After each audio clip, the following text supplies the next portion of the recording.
যেভাবে সারা দেশ জুড়ে এক অসম্ভব অশান্তির পরিবেশ তৈরি করে রাখা হয়েছে তা হতে প্রদেশ কংগ্রেসের কর্মসূচি প্রতিটা জেলার উদ্যোগে জেলা কংগ্রেস ব্লক কংগ্রেস সম্মিলিতভাবে 31শে অক্টোবর ইন্দিরাজির প্রয়াণ দিবস থেকে এক সংহতি পদযাত্রা সারা রাজ্যব্যাপী প্রতিটা ব্লকে সংগঠিত হয়ে চলেছে। আজকে 19শে নভেম্বর ইন্দিরাজির জন্মদিন। এই জন্মদিনে সংহতি পদযাত্রার সমাপন কর্মসূচি কেন্দ্রীয়ভাবে আগরতলায় সদর জেলা কংগ্রেসের উদ্যোগে এই কর্মসূচি সমাপন হবে এবং প্রতিটা জেলায় আজকে সমাপন কর্মসূচি পদযাত্রার পরবর্তী পর্যায়ে এটা সম্পন্ন করা হবে। ইন্দিরাজি প্রিয়দর্শিনী, ভারতবর্ষের প্রথম প্রয়াত মহিলা প্রধানমন্ত্রী। উনি ছিলেন বিশ্বনেত্রী।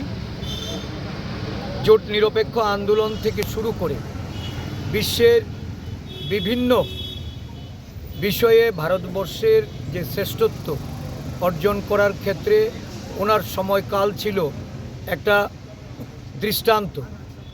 ইন্দিরাজি দেশের জন্য প্রাণ দিয়েছেন, বিশেষ করে জাতীয় সংহতি, ভারতবর্ষের অখণ্ডতা। এই দিবসে আমরা শহীদান দিবস পালন করে 31শে অক্টোবর থেকে যে পদযাত্রা আমরা শুরু করেছি, এই পদযাত্রা রাজ্যের মানুষের কাছে একটা বার্তা বহন করে নিয়ে গেছে।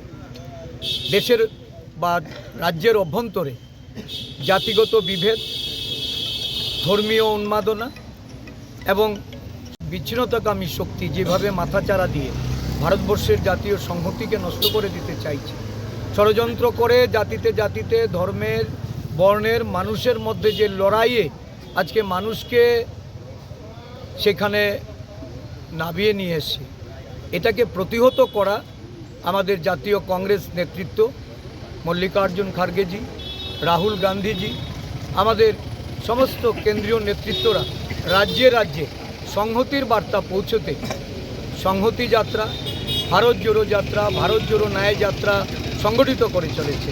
ত্রিপুরা রাজ্যে এই সংহতি পদযাত্রায় লাখো লাখো মানুষ আমাদের সমর্থন জানিয়েছে।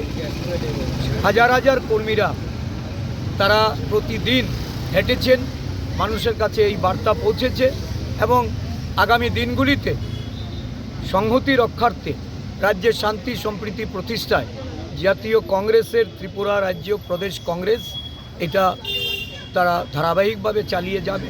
আমরা শান্তি এবং সম্প্রীতির পক্ষে।